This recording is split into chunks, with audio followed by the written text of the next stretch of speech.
యేసుప్రభు వారి శ్రేష్టమైన ఘనమైన నామంలో శుభములు తెలియజేస్తా ఉంటున్నాం. 3 సంవత్సరాల సంపూర్ణ బైబిల్ పర్యటనకి ఆహ్వానిస్తా ఉంటున్నాం.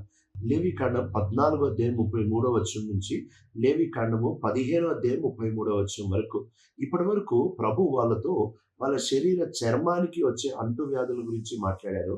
ఆ తర్వాత వాళ్ళ దగ్గర ఉండే వస్తువులకి ఒకవేళ ఇలాంటి రోగం ఏదన్నా వస్తే లేక అంటు ఇలాంటిది గాయ అపాయకరమైనది ఏదన్నా వస్తే దాని నియమాల గురించి కూడా మాట్లాడుతూ వచ్చారు. ఇప్పుడు కొంచెం పెద్ద నియమం గురించి మాట్లాడుతూ ఉంటున్నాడు. ఇంటికొచ్చే రోగం గురించి ఆయన మాట్లాడుతూ వచ్చినాడు. ఇక్కడ ఆయన 33, 34 వచనాల్లో మీరు కానానికి వెళ్ళినప్పుడు అని చెప్తా ఉంటున్నాడు. కనుక కానానికి వెళ్ళినప్పుడు అనంటే వెళ్తే అని అనట్లేదు గానీ ఖచ్చితంగా మీరు కానానికి వెళ్ళినప్పుడు అక్కడ ఇళ్లల్లో ఉంటున్నప్పుడు ఇది జరుగుతాయి అని అంటున్నాడు. వీళ్ళు యాత్రికులుగా ఉన్నారు. వీళ్ళకి ఇల్లు లేవు. వీళ్ళు ప్రస్తుతం డేరాల్లో ఉన్నారు లేవీకాండంలో. కానీ భవిష్యత్తు గురించి కూడా ప్రభువు మాట్లాడుతూ ఉంటున్నాడు. దేవుని యొక్క లేఖనాలు, దేవుని యొక్క జ్ఞానము అన్ని కాలాలకి, అన్ని పరిస్థితుల్లో మనకి సరిపోయింది కాబట్టి మనం భరోసాతో ఆయన మీద ఆనుకొని ఆయన దగ్గర నేర్చుకునే వారిగా ఉండాలి. రేపొద్దున్న కొత్తది ఏదో వస్తే దేవుడు మళ్ళీ కొత్తది రాయాల్సిన అవసరం లేదు. ఆయన భవిష్యత్తు జ్ఞానం కలిగి తన పుస్తకంలో కావలసినవన్నీ ఎంతటి పరిస్థితి వచ్చినా వాటికి కావలసిన నియమాలన్నీ ఆయన ముందే రాసి పెట్టేస్తా వచ్చాడు. ఈ తరము ఏదైతే ప్రభు మాట్లాడుతూ ఉంటున్నాడు, ఈ తరంలో 20 సంవత్సరాలు దాటిన వాళ్ళు ఎవరు కానాల్లోకి వెళ్ళలేదు, అక్కడ ఇళ్లలోకి ఎవరు వెళ్ళలేదు. కానీ ఇది భవిష్యత్తు తరాలకు ఉపయోగపడుతుంది అని ప్రభు చెప్తా ఉంటున్నాడు. మెటికి వాళ్ళ ఇళ్లల్లో గనక ఇలాంటి మచ్చలు లేకపోతే 37వ వచనంలో ఇన్ఫెక్షన్ అంటు వ్యాధి లాంటిది ఒకవేళ ఉంటే అప్పుడు వాళ్ళంతటి వాళ్ళు యాజకుల దగ్గరికి వెళ్ళి చెప్పాలి. ఇక్కడ చాలా ఆసక్తికరమైన మాట బైబిల్ చెప్తా ఉంటున్న మాట 33, 34 వచనాల్లో దేవుడు గృహంలో రోగం పెట్టిన ఎడల అనే మాటను చూడొచ్చు. దేవుడు రోగం ఎప్పుడు పెడతాడు? శిక్షలాగన్నా పెడతాడు. లేకపోతే దేవుడు పరీక్షించడానికన్నా రోగం పెడతాడు. మెట్టుకి మన జీవితంలో దేవుడు చేసేవన్నీ కూడా మనకి మనకి బహుమానంగా ఇవ్వడానికో, శిక్షించడానికో, లేకపోతే దేవుడు మన జీవితాల్ని పరీక్షించడానికో అనుమతిస్తాడు.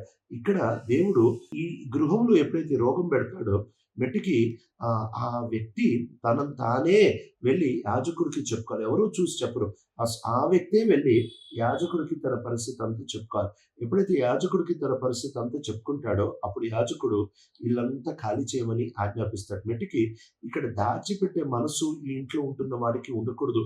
ఒప్పుకునే మనసు ఉండాలి అనే విషయం బైబిల్లో చాలా స్పష్టంగా మనం చూడొచ్చు. ఒప్పుకునే ఈ మనసుండి ఈ వ్యక్తి ఎప్పుడైతే ప్రభుకి అప్పగించుకుంటాడో ఈ యాజకుడికి చెప్తాడు. ఇప్పుడు యాజకుడు శుద్ధి చేసే ఈ కార్యక్రమాన్ని మొదలు పెడతా ఉంటాడు. ఖచ్చితంగా శుద్ధి చేసే తీరుతాడు ఈ యాజకుడు.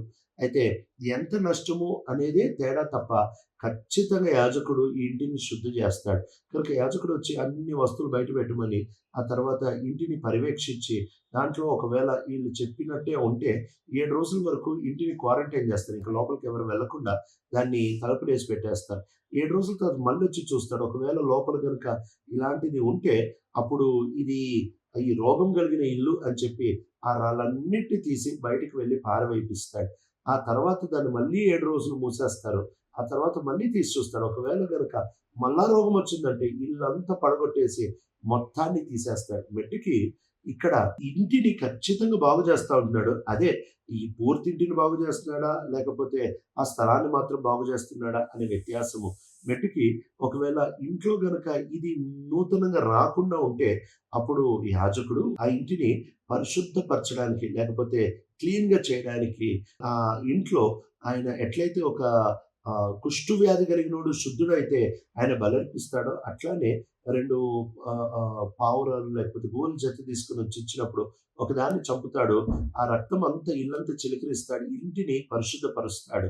మటికి ఈయన చేసిన దాన్ని బట్టి ఇంటిని పరిశుద్ధపరచబడట్లేదు. కానీ ఆ ఇంట్లో ఆ చెడు లేదు కాబట్టి ఆయన ఈ ఇంటిని పరిశుద్ధము అని చెప్పి డిక్లేర్ చేస్తున్నాడు. దాన్ని ఘోషిస్తా ఉంటున్నాడు. ఘోషించి ఈ బతికున్న పక్షిని వదిలేస్తా ఉంటాడు. ఈ పక్షి ఎగిరిపోయి వెళ్ళిపోతా ఉంటే ఇది నూతన జీవాన్ని చూపిస్తా ఉంది.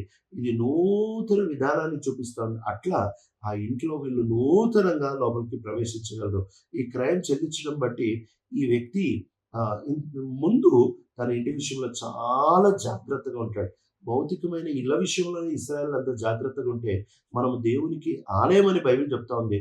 మనం ఇంకెంత జాగ్రత్తగా ఉండాలి. 15వ అధ్యాయంలో సహజంగా ఎవరు మాట్లాడడానికి ఇష్టపడని విషయాలని ప్రభు చాలా నేరుగా, చాలా స్పష్టంగా, నిర్దిష్టంగా ఆయన మాట్లాడుతా ఉంటున్నాడు. ఆయన మాట్లాడుతూ ఒకవేళ శరీరంలో కారే ఎమిషన్ కావచ్చు, లేకపోతే స్త్రీలకి అయ్యే అంటు కాలంలో మెన్స్ట్రువల్ సైకిల్ కావచ్చు, వాటి గురించి ప్రభు చాలా స్పష్టంగా మాట్లాడుతూ ఉంటున్నాడు.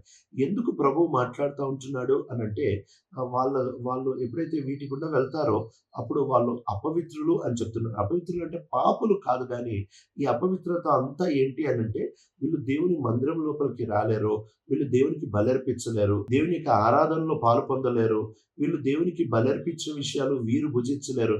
కనుక ఈ అపవిత్రత గురించి, సెరిమోనియల్ క్లెన్లీనెస్ గురించి ఆయన మాట్లాడుతూ ఉంటున్నాడు అంతే.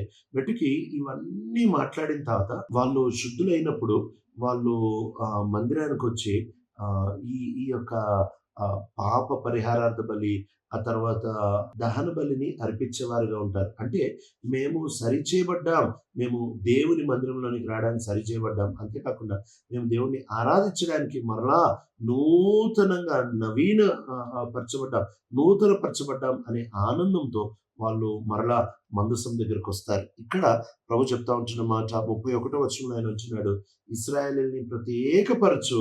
ఎందుకు అనంటే, ఇలాంటి అపవిత్రతలు ఏ దాంతో అన్నా ఒకవేళ నా మందసం దగ్గరికి, నా సన్నిధి దగ్గరికి వస్తే వాళ్ళు చనిపోతారు. కాబట్టి వాళ్ళని ప్రత్యేకపరచు, వాళ్ళకి నేర్పించు ఏది అపవిత్రపరుస్తుంది, ఏ అపవిత్రతతో నేను దేవుని సన్నిధిలో కనపడకూడదు, నేను దేవుని మందసం దగ్గరికి వెళ్ళకూడదు, దేవుడు నాలో ఆనందించడు అనే విషయాన్ని స్పష్టంగా చెప్పు అని మోషేకి ఆయన ఆజ్ఞాపిస్తున్నప్పుడు వీళ్ళవన్నీ నేర్చుకొని దేవుని సన్నిధిలో ఎలా కనపడాలి, దేవుని సన్నిధిలో యోగ్యంగా కనపడడానికి ఇవన్నీ చేయమని చెప్తా ఉంటున్నాడు. గట్టికి వీటిలన్నిటి వెనక వెన్నెముక ఏంటి అనంటే, దేవుని సన్నిధిలో కనపడడానికి ఏ ఆటంకం లేకుండా, ఏ అంతరాయం లేకుండా వాళ్ళు దేవుని సన్నిధికి వెళ్ళడానికి వాళ్ళని వాళ్ళు శుద్ధి చేసుకుంటున్నారు. అవసరమైతే వాళ్ళు క్రయం చెల్లిస్తూ ఉంటున్నారు. అయితే ఇక్కడ ఈ ఈ ప్రక్రియ అంతట్లో మనం చూసినట్లయితే, యాజకుడు ఎవరైతే కష్టపడుతున్నారో ఖచ్చితంగా దేవుడు వాళ్ళని పోషిస్తూ ఉంటున్నాడు, వీళ్ళు తీసుకొని వచ్చే అర్పణను బట్టి. అట్లా వీళ్ళు దేవుని దగ్గరికి వెళ్ళేటప్పుడు బహు జాగ్రత్త పడి వెళ్తారని దేవుడు ఈ నియమాలన్నీ ఇస్తా ఉంటున్నాడు. కనుక పాత నిబంధనలో కేవలం భౌతికమైన సన్నిధి మందసం దగ్గరికి వెళ్తేనే వీళ్ళు ఇంత జాగ్రత్తగా శుద్ధి చేసుకొని, క్రమపరుచుకొని, బాగు చేసుకొని వెళ్తా ఉంటే, నిజంగా మనము దేవుని పరిశుద్ధాత్మ దేవునికి ఆలయముగా ఉంటున్న మనము ఇంకెంత జోపానంగా, ఇంకెంత జాగ్రత్తగా మనం జీవించే వారిగా ఉండాలి. మీ తండ్రి నమ్మకమైన దేవ, మా జీవితాల్లో నీ యొద్ద నుంచి మమ్మల్ని మేము పూర్తిగా అప్పగించుకొని సన్నిధిలో స్వేచ్ఛతో, ఆనందంతో కనిపించే అట్టి ప్రాధాన్యతని మా జీవితంలో అనుగ్రహించి నడిపిస్తున్నామని యేసు ప్రభు మా రక్షకుడి నామములో అడుగుతున్నాం తండ్రి. ఆమేన్.